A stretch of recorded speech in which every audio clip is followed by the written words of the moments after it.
right, we're on to our tree portion of this demonstration here.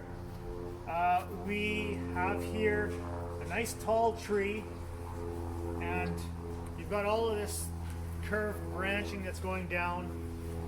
Just talking about trees and what people like in their trees.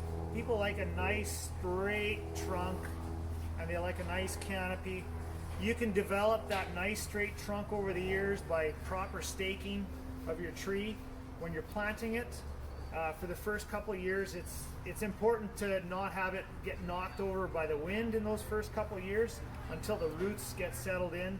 Once the roots get settled in, that tree is not going to go anywhere. So a couple of years for those stakes is all you really need. Here, as you can see on this tree, you've got some branching that is really quite curvy, and it wants to continue going down. So those are things that you're going to want to cut out. Like in the previous video, you'll want to find the collar and just cut right outside of the collar like this. Okay, you got a nice clean cut through this tree over here. You also have some damage. This one happened through shipping over here, and this is just through growth. Maybe at some point another tree or something was attached to this branch and it's damaged. So it's always best to take off any branch that is dead, diseased, or damaged. And this one here is damaged, but it is also curving downwards. Most branches that curve downwards will continue to want to grow down that way, and with the weight of the leaves in the summer, you're going to get that same kind of action. So for the purpose of this video, I'm going to cut like this to get that branch out of the way quickly. And then we're going to cut this branch here again.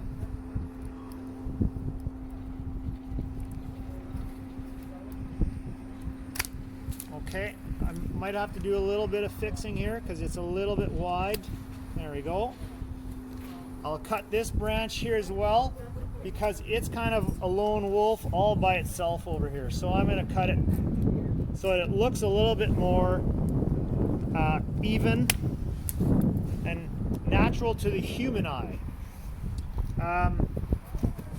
What I like to tell my customers is once the tree is planted, if it's a big tree like this, it can take up to about 1/4 of your canopy's height in terms of the pruning. So never take more than 1/4 of the tree's actual canopy's branches off. Otherwise, you're just stressing the tree and making it grow a lot slower for you. Trees that are stressed might have a little bit more of an aptitude to get disease or pests that will want to go in there.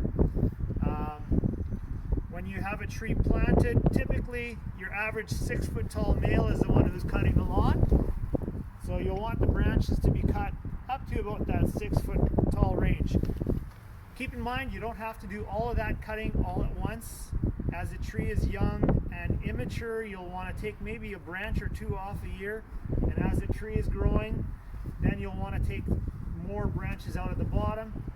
The important thing is to get your pruning done in the first 12 to 15 feet of the tree. After that, you won't be able to maintain that from that height. You'll have to call a professional. But you can easily do the pruning to get the tree started on a great path. Now, with the trees, you'll want to be doing your maples and your birch trees only during the months of July and August, when the trees are fully leafed out. That way you're not going to get too much sap running out of the tree, because if you have too much sap running out of the tree, then the tree won't be able to survive through the winter.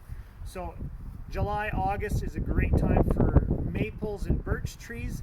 Other trees, all the other trees like your linden, your ash, your lilac tree forms, everything, you can do those right now in the springtime or in the late fall once the trees have all lost their leaves. Okay. If you have any more questions questions regarding pruning, you can come and see us here at Oak Ridge. For larger trees, I would highly recommend you contact your local arborist. And thanks for watching today.